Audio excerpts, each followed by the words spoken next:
This is NDTV.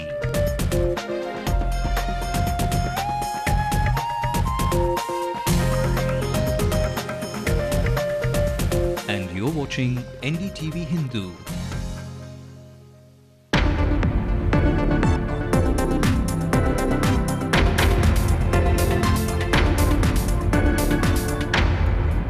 This is the late night news on NDTV Hindu. I'm Evelyn Matthew. These are the top stories tonight. The 8 students who allegedly killed Jharkhand boy Nirbhay of Dr. MGR College are arrested. The murder reveals some ugly trading truths. The family courts in Chennai have opened their gates on the weekends, pending cases of working couples to be settled. If you're out to catch your favorite 3D flick, you might have to be a little bit more careful. Madras Eye makes a comeback with the monsoons. The champion spinner calls it quits from international cricket. Muthaiya Muralidharan plays his last test against India in July. Will the Flying Dutchman or surprise contenders Uruguay head to the finals on the 11th of July? Behind every Rahman tune is the one who strikes the chord. The maestro's guitarist is quite jeho about his future.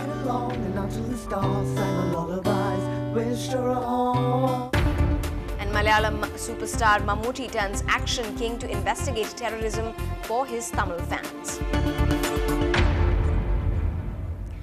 8 engineering students were arrested today for their role in the murder of a fellow student. The killing on Monday was linked to a dispute over brokerage for attracting students to enroll in colleges. But police say lack of evidence is hampering their investigation. Our crime reporter Celine has more details. Third-year engineering student Nirbhay Singh, son of a police officer, was cruelly beaten. The 21-year-old was hit repeatedly with blunt weapons till he died. 8 students charged with killing him say a quarrel after drinking led to the violence. But the police say there's a lot more to it, a brokering dispute.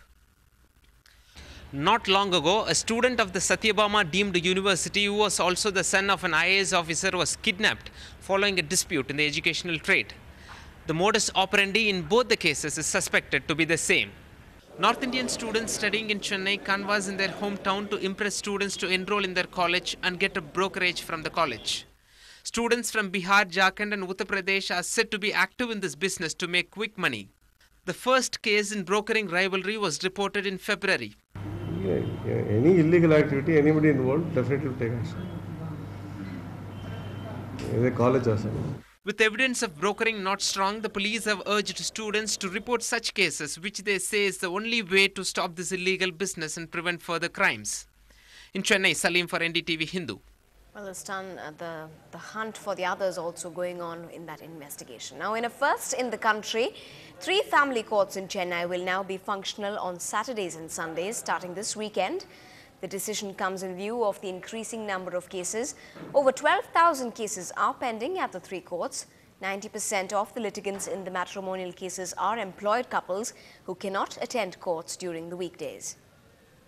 And Sheila Jayaprakash, an advocate at the family court, spoke to us and said it was a sudden decision, but it does not mean a complete clearing of the backlog. It is a sudden decision for sure, but what is the problem that it seeks to address to work on Saturdays and Sundays? You just said the backlog. Well, if we work 24/7, we're not going to address that.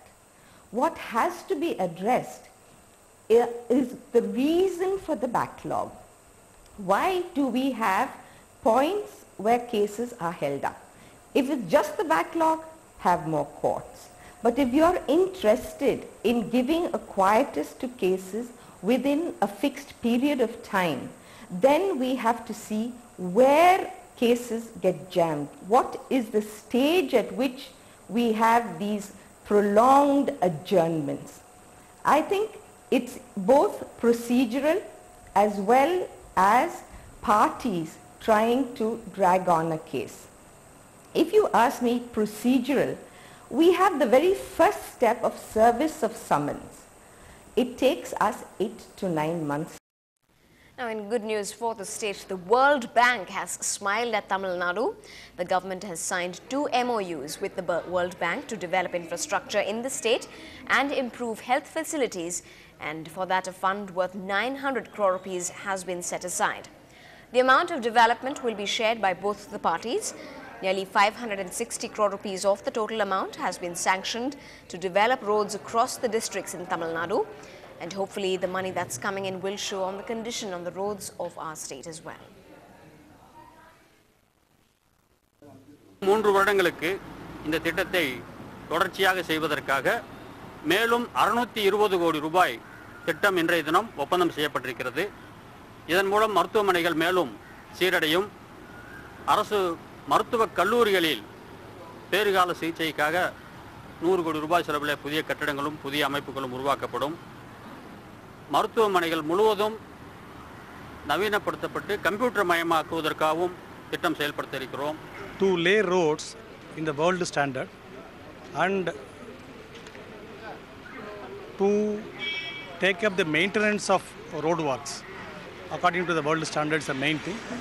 Here we are emphasizing upon the formation of bypasses in 13 districts and especially in 11 places with railway overbridges. And this road sector, which is something needed for the infrastructure development, funding by the World Bank was of great use to the state government. Now up ahead, with the showers back, the Madras Eye too makes a comeback, which means there's a lot you need to be careful about. All that's coming up on the other side.